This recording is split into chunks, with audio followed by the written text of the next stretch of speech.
Hey one, hey all, welcome back to the channel, or welcome to the channel if you're joining us for the first time. And on a cold, snowy day in my neck of the woods, I thought that I would take the time to finish off a little bit of work on this guy.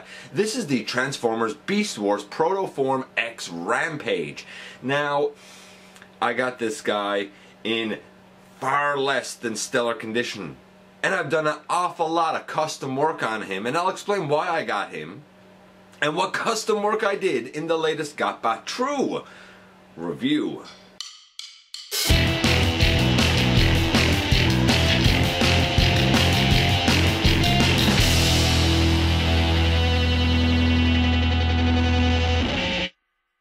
Hey guys, welcome back to the channel. I'm your host, Dennis Moulton, aka GotBot. As always, please like, comment, share, and of course I'm going to ask you to please hit that subscribe button, join our little community here, have your say. Check out Machinery of Man, the Everything Factor, and me everywhere. And we're going to move on to this guy.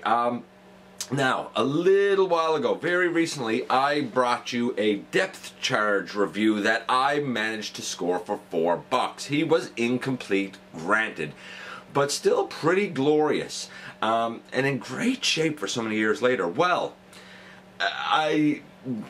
about a day later, I scored this guy for also $4, but this one came with a big caveat.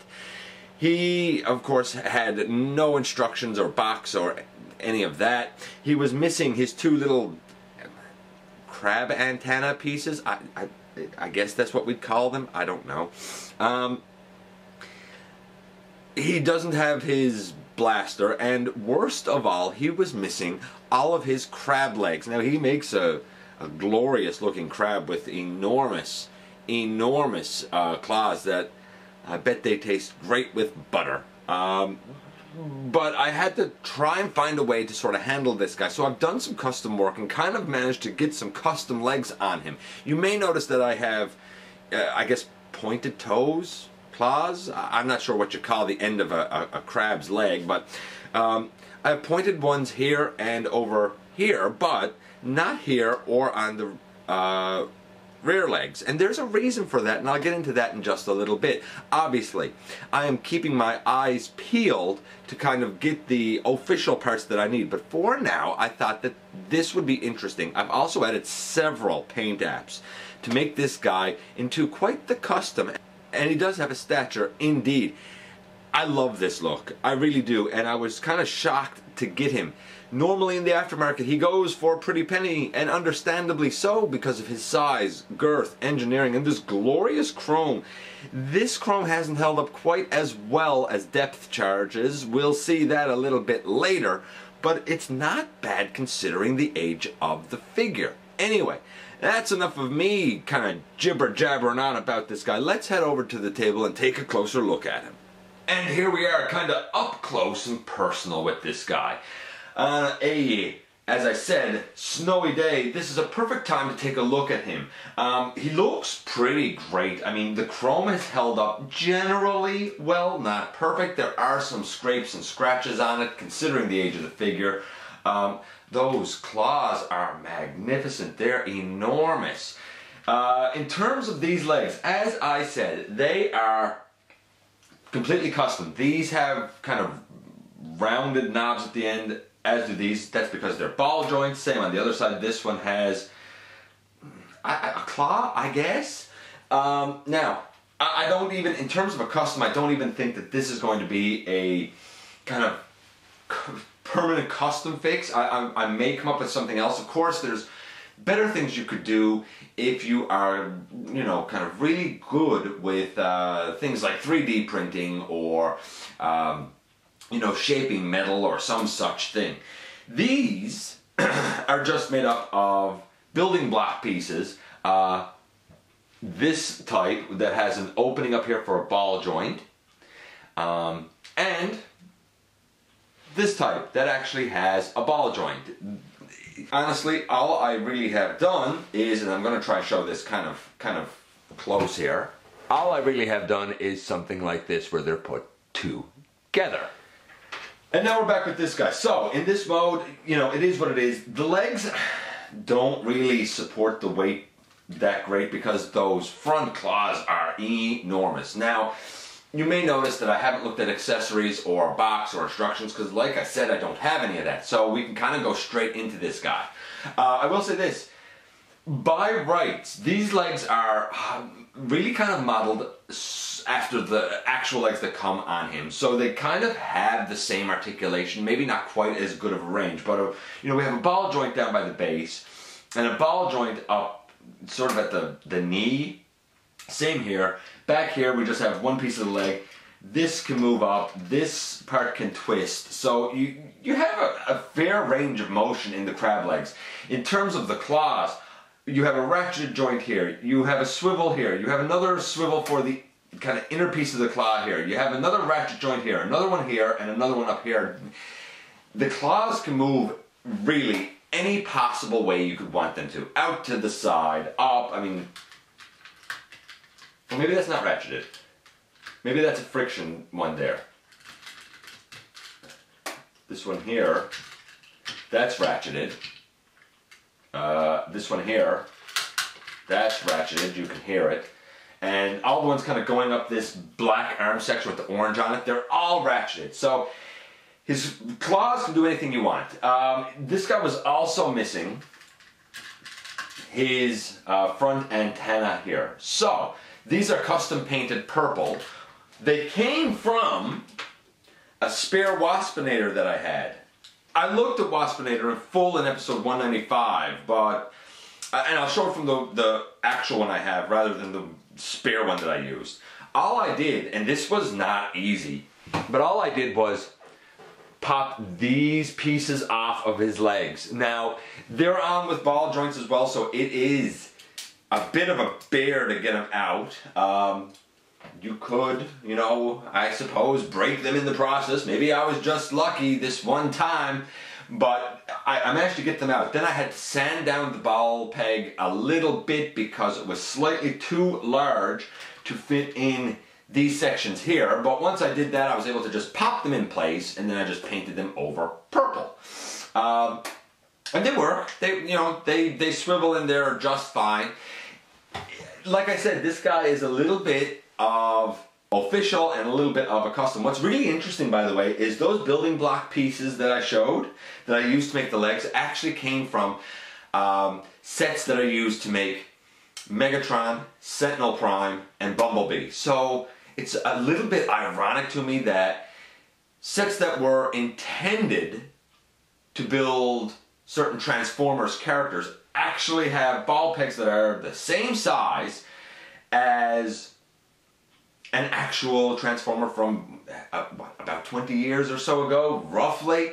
I don't know if that stuff is standardized, but I find it very interesting. Anyway, we're not really going to grade his paint apps or anything like that. We're going to do the transformation, and as we do it, I will explain why I don't have this sort of thing done with the two ball pegs here. There is a reason for it. There's a method to my madness, so to speak. From here, I guess it would make the most sense to kind of go into his I'm gonna call it a tank mode, I think. We'll go into that next, and then we'll go from there to his robot mode.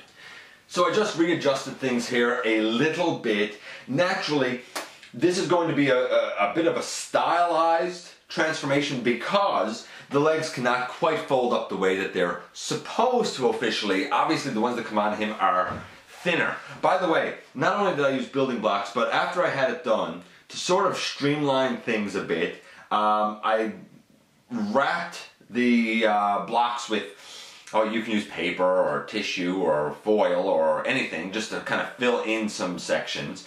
And then I covered the whole thing with black electrical tape. Like I said, it's not really like a high-tech custom, and here's why. Because if I actually get the official pieces, I'd like to be able to incorporate them, obviously. So I didn't want to do something that couldn't be undone, and I didn't want to mold or shape or do anything to the blocks themselves, because if I get the parts that are official for this dude, then I can take the tape off, and those blocks, are certainly usable again. So, but they'll work for now. And who knows, maybe they'll work forever. We shall see, but this is what I have for now. And I still think it looks like a fine crab, but we're going to try and get this guy in his tank mode. What did shock me is the treads are actually in here. I have to do a bit of an alteration with the legs, but that's okay.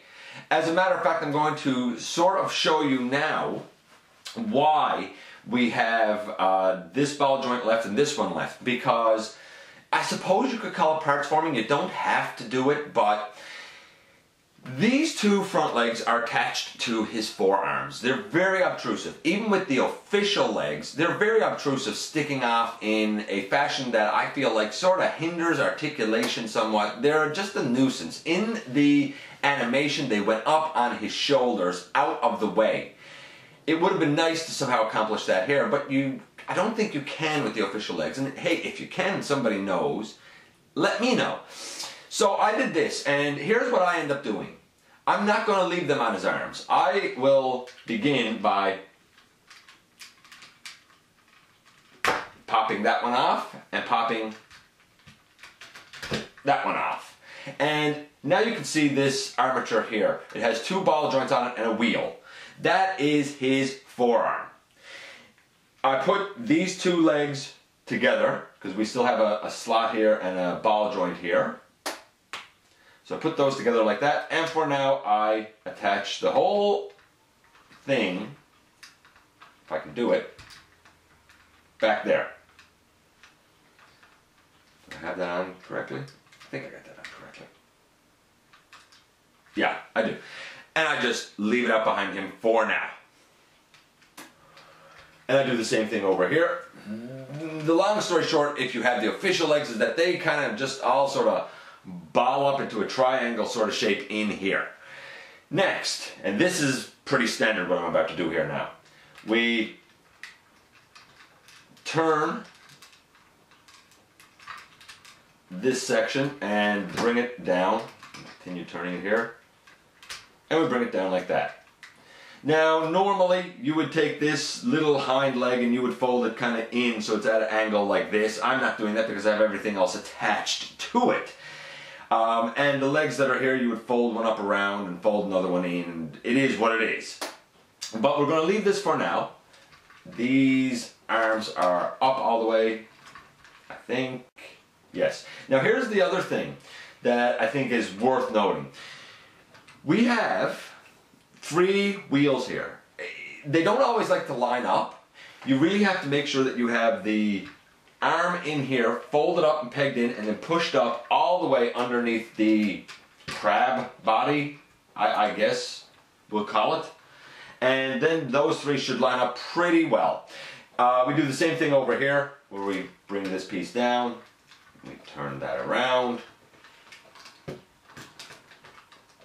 and those are pretty lined up, and those are pretty lined up. Okay. Next, we need to deal with the claws. And they're the bulk and the crux of the transformation here. We'll deal with these sections hanging out the back after. Alright, so we turn the claws like this, and this ratchet hinge in here comes all the way down. And then on this one right here, we bend it up at 90 degrees. So you bend this hinge straight down, you bend this one straight out. And you're going to have a circular piece of the gray up on top. Then we take this and we bend it out to the side for now. We do the same thing over on this side. So we bend that hinge all the way down. We bend that one all the way up. And we turn the claw out to the side. And from a front-on view, this is basically the positioning of everything. Hinge down, hinge up, and out to the side. Alright. Then you have the inner claw pieces here and here. They are on a little black armature and they can rotate independently. So bring them to the front and just close them up. bring this one to the front and close it up. By the way, this guy, this is a big boy, so it can be a little daunting and challenging to kind of do the conversion with him. And if certain things have kind of, you know, gone out of focus a little bit, I apologize. But like I said, there's a lot to deal with here. Right now, he's rather elongated. All right, so now that we got that done, we can deal with these claws. First, take out the rubber treads. They were just folded up inside around a couple of wheels, basically. And take out the rubber tread. I don't know how... This is one of those times where I would normally say, I don't know how long the rubber is going to last in a lifetime. But this guy is so old now, and it has lasted fine. I presume it will probably continue to last. We shall see. Nevertheless, we need to turn, if I can, that claw so that we have, I guess, the purple side inside. And we're going to bend it up on another hinge here. When we do so and start to bring it into the body, we have a little peg on the arm right here and a little peg on the body. They will go into a hole right here and right here. So, and it can be a bit daunting to do it, to be honest with you. It's a little frustrating. So we have that one turned. We turn this one. And of course, I bent down, I bent up, I bent to the side, and now there's one more hinge in here, and you need to bend that one up so that now you have the two claws kind of facing straight up. And the painted detail is going to be on the outside. Now you're going to begin to angle these back, and on those two pegs that I talked about, you're going to peg this piece on. Then you'll be able to deal with the rubber afterwards. So I'm going to try and do this. It may be a cut because this is a little bit of a nuisance to do. As I said, pegging these two pieces in is an absolute nuisance. It's just lining it up is a bit of a pain. The kind of ratchets and joints down here do like to move and swivel a bit because there's so many of them. Once it's pegged in, it's fine. It's, you know, it's no problem once it's pegged in. And this is about the angle that they should be at. Okay. Next, we have these long custom legs still left out back, and of course we have to get the rubber tread on. So for the long custom legs, at this point, I tend to just bring it up over like that, and same here, I'll just bring it up over like that, and bring these kind of out over. Is this ideal? No. But it does serve the purpose. So bring those like that. Then we have this rubber piece. And basically you need to bring it and loop it down here. There is a little set of notches in here. So it actually does notch in between the two wheel parts to stay into place. And it does it down back here. And it does it kind of up front there. And I might need to alter this a little bit more.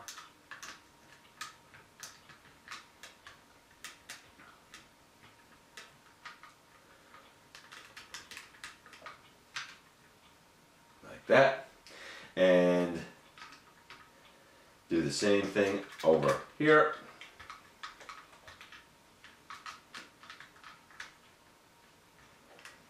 Alter it like that. And this popped out of the pegs here, so I need to take a second and fix that. Okay, and with things fixed, instead of having the kind of blaster section come out from underneath here, as it's supposed to make the kind of, you know, cannon turret things, I bring these elongated custom legs up over, and now he kind of has like a double set of cannons out front here. Again, it's stylized, and that doesn't like to stay twisted though. It should. Again, it's stylized, but it works for me. It fills the need, at least for now, until I can get the official parts. Okay, last mode. The robot mode, thankfully that's pretty easy to get into.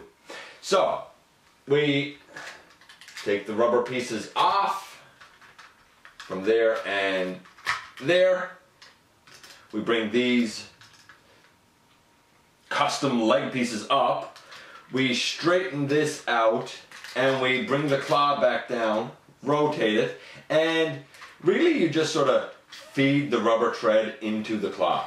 Straighten this piece out, bring this forward, feed the rubber tread up inside of the claw.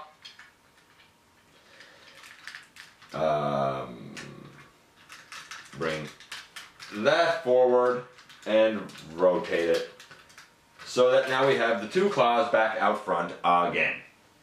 The custom legs, they're just hanging out on the back. Okay, so we come to the sides of the body here and we unpeg it and bring those out to the side as well. There's little black peg, or I guess tabs there, that tab into a little section right here. So we bring those out. And we can even now take the claws and on the ratchet way in, I guess by the shoulder, by the body, you can even bring these all the way around to the back. All the way around to the back. Then you can take his legs and bring them out and the whole hip section will come down with it. Open out his toes and heels, and open out his toes and heels, and you can tell by now that he's getting to be rather large. Right? So we're going to reposition things so that we can kind of continue on here. And as you can tell, not only does the guy get large, but there's a lot of junk just hanging off here, and it looks intimidating, but it's not that bad. Okay, so now that we got that done, we can come right here, and this piece here should have two long crab legs on it, but of course I've removed them and put them on the back here. We unpeg his arm, and all we have is a peg onto the shoulder that goes into a little slot kind of down by the wrist, and I tend to rotate those forward. Now normally you would have long crab legs sticking off from there. I don't like that. I know that taking these off and putting them on the back also isn't ideal, but I think it's the best option for now. This piece up here, we rotate that to the back. And we'll just leave those legs kind of hanging down for now. We do the same thing over here, where we bring this up, rotate it to the back for now, bring this arm down, and rotate these forward.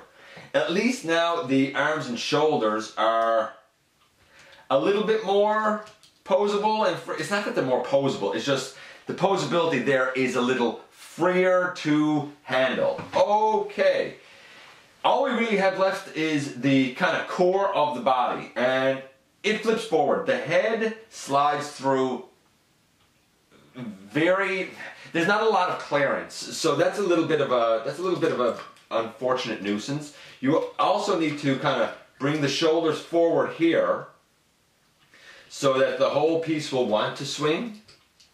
We bring that down and around. Probably even bring the shoulders forward a little bit more. Bring that down and around. Push the head up as you're going through here. It's probably your best bet.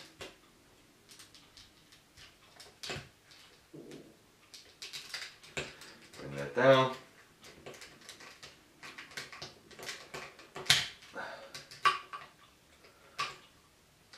The head really does not like to come up. Bring those together. Rotate that antenna. I'm calling it an antenna. I don't know what it is. Rotate those pieces up on his chest. Now, you're really all but done. I do one other thing. I don't like these hanging out here, so what I tend to do is rotate them down and around and in over like that. And rotate this one down and around and in over like that. And in the end, boom, there is my custom Protoform X Rampage in his robot mode. Wow, that's a lot of kibble. We complained today about backpacks and kibble. Jack, look at these two huge claws on the back. The shoulder pieces are complete kibble. The way the legs fold up or either around or hang off his arms is complete kibble. But at the same time, it has a certain stature that looks so cool with it. Now, I added some red way up here on the purple on his head. Some of that has been scraped off because of transformation. I will have to touch it up. This guy will not go converted very often. There's a variant that has the arms a deeper red color and has silver kind of on the orange that was stock on this guy, as well as some silver on the face. I added silver on the face and the chest and the upper legs very lightly and the lower legs very lightly, just to kind of give him more animation accuracy. I like the kind of end result and how it looks, but it ain't gonna be for everyone. Let's come in a little closer here. So it's time for us to get down to scoring this guy. Transformation first. Going to that tank mode thing, trying to peg the claws in on the right locations at the right angle is a bit of a nuisance.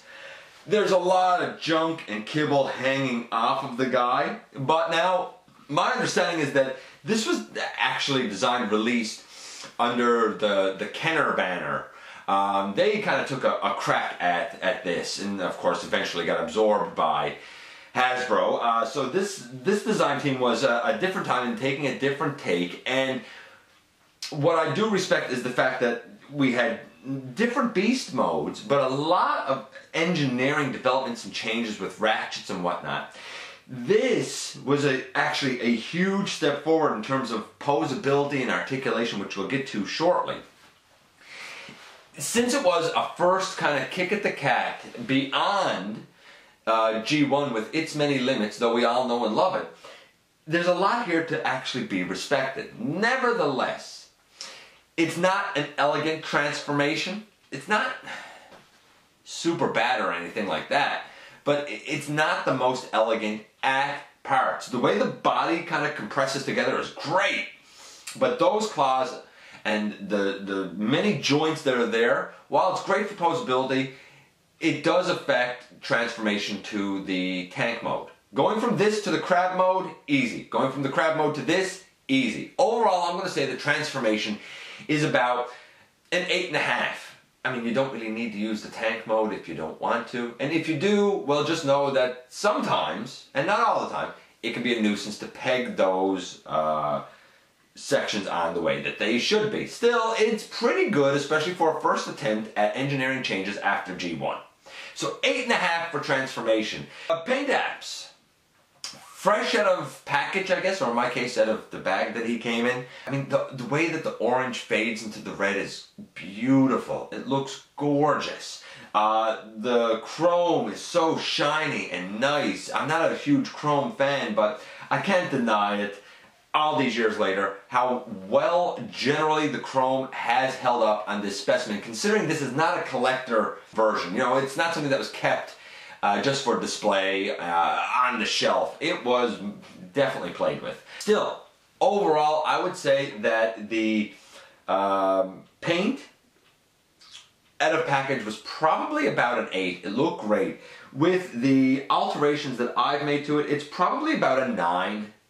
It's pretty close to the animation. Not perfect, but it's certainly pretty close. Like, I didn't paint this section in here the gold color it should be. I might not have quite as much silver used as there should be. So we have an 8.5 for transformation. We have a 9 for paint. What about his articulation? Well, in crab mode, it's great. In tank mode, though I didn't show it, he rolls and the treads actually move around. I think that's fantastic. You never see that today. In this mode, the head can go left. Let's see if I can do this. Left, and it does move, just being a nuisance there now. It does go left and right on a ball joint, up and down a little bit. The arms they, you know, they can go forward. They can't go all the way around because of all the kibble and junk on them. There's a bicep swivel, very, very deep elbow. Nothing at the wrist. The arms can go out to the side. Naturally, they could go out further if it wasn't for all of this kibble, you know, of a shoulder pad. This section can move to get it out of your way. I mean, some people like to have the crab legs out front. Some people like to have them to the side. I suppose some people could put them in behind if you can find a way to fit them. Because of the custom, just take them off and put them on here.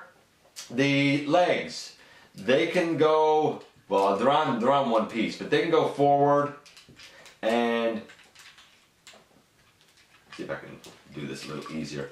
They can go forward and back. We have a very deep knee bend. We don't have a thigh swivel per se, but up on the ball peg, like, you get enough of a swivel to call it a thigh swivel. The toes pivot forward and back, nothing to the side. And the waist, I guess, kind of, I don't know if you call it ab crunch per se, but it does kind of move. And the legs can go out to the side only about that far. So there's the limitation there. Standing him up, he's great, largely because the feet are pretty good on him. And in most scenarios, he's going to kind of lean back on his crab claws. That being said, can he just stand up without leaning on them? Yes, yes he can. No problem. It's still pretty great. So, how does he stack up? Oh, by the way, articulation, I guess I should actually score this now. So we had an 8.5 for transformation. We have a 9 for color. His articulation, especially for the time, is pretty great. Even by today's standards, there's a lot here to like. The kibble is a nuisance and a hindrance, but you can still get an awful lot of dynamic poses. As a matter of fact, I didn't really go over all the articulation because the truth is this backpack can also be used. If you wanted, I mean, you could bring these down and out to the side. And, you know, they can be used for combat, I suppose. You could, if you really wanted to, you know, bring... I mean, you could bring the claws forward over a shoulder if you're so inclined and you wanted to do that for whatever reason. And, I don't know, maybe he has blasters up in his claws, I don't know. But the point is, there's a world of stuff here that you actually can do, and it all still moves. Here's the thing. The kibble is a nuisance and a hindrance, but because you can do so much with it, there's so many options, and because he can strike ever so many dynamic poses despite his imperfections, the subjective side of me wants to say his articulation's only about a 6. Because I find that stuff to be a nuisance and a pain. But arbitrarily speaking and objectively speaking, honestly, because of how dynamic it all is, it's really about a 9. There's so much you can do. Overall, this guy's easily at 8.75. Now, let's have a look at him next to a few other things to kind of get a sense of just how big this dude really is. Here he is next to the Power of the Primes Voyager class Grimlock, who I looked at in episode 345. You can see that this guy's basically a Voyager size, a modern Voyager size. A lot more bulk and heft, a lot more plastic in here, and I think that's why he's not taller, because it's used on other things. But there's a modern take for you. Here he is with the Leader Class Evolution Power of the Primes Optimus Prime. He's obviously shorter. Optimus is kind of at a frame here. I looked at Optimus in full in episode 347. And here is probably the only comparison that really kind of matters, really kind of counts. Here he is next to his counterpart, that being Depth Charge. I looked at him in episode 373, and I mean, they look great together. They're, you know, they both have huge backpacks and a lot of kibble, but they look great together. And here he is with my ragtag group of Beast era Predacons. I know Tankor wasn't Beast machines, but technically he still followed this incarnation of Megatron. Not this body type, but the Beast Wars Megatron. It was the same character that just evolved a whole bunch of times. So technically he followed him loosely, maybe. And I know that's the animated version of Black Arachnia, but come on, a lady spider is a lady spider. Am I right? Of course, we have Waspinator over there, and now the most reluctant and belligerent of the Predacons, that being, of course, Rampage. And we probably all know, or mostly know by now, that he was a kind of a failed science experiment to create an indestructible spark, much like Starscream's. Megatron, being Megatron, ended up using a blade of pure energon to steal a part of that, and that's sort of how he held control over Protoform X, aka Rampage. I feel like that trying to sort of amass a collection of Beast Wars, especially when it's from a bunch of different eras like this, is not only challenging, but I feel like trying to get Predacons is a lot harder than getting Maximals. And I kind of showed off what I have for the Maximals when I looked at depth charge. In terms of these guys, well, I already mentioned Waspinator. Black Arachnia was one of my first and earliest reviews way back in episode 29. And I did a couple of custom paint apps on her. Tankor I looked at in episode 194, and while this guy gets a lot of flack, and I get it, he's little, I actually kind of dig him. I like this version of Tankor. I know that that is not the popular opinion. And my custom Beast Wars Megatron, I looked at in full in episode 288. I love this figure. I think it's fantastic. All these years later, I still think it's fantastic. Anyway, that's all done together, and it's kind of nice to be able to, even if I had to do some custom work, it's kind of nice to be able to add another Predacon to the ranks. And we're back. Certainly what I've done here is not going to be to everyone's liking. It serves my purposes, and I wanted to share it with you in case you happen upon a similar sort of situation where, you know, you see a figure that you've sort of always wanted and sort of longed for really a steal of a deal. I mean, come on. I know he was incomplete, but $4. You can't beat it. And with just a little bit of elbow grease and a bit of work, maybe you can turn him into something usable, at least until you can get the official parts. And there's always part slots kicking around, am I right? I totally dig how this guy turned out. Are there other ideas I could try for the legs? Sure, and if you have some, please, by all means, share them, because you probably got something better than I do. Or an option that I just plain haven't thought about. Nevertheless, it's kind of cool that I can take them off of his arms to retain the posability down there, because I really did not like having huge crab legs sticking off. I don't know if there's a better way to orient the official ones than what I've always seen in the various pictures kicking around in the fandom. I like him. He's imposing, he's large, and he just plain looks cool. Anyway, let me know what you think about this guy. Let me know what you think about what I did here. Did it work? Did it not work? Is it okay as a temporary fix? You know, I always like to hear from you guys, and I appreciate you dropping by, giving me some of your very valuable time. And I very much look forward to the next time that you and I get together for another visit right here inside the video.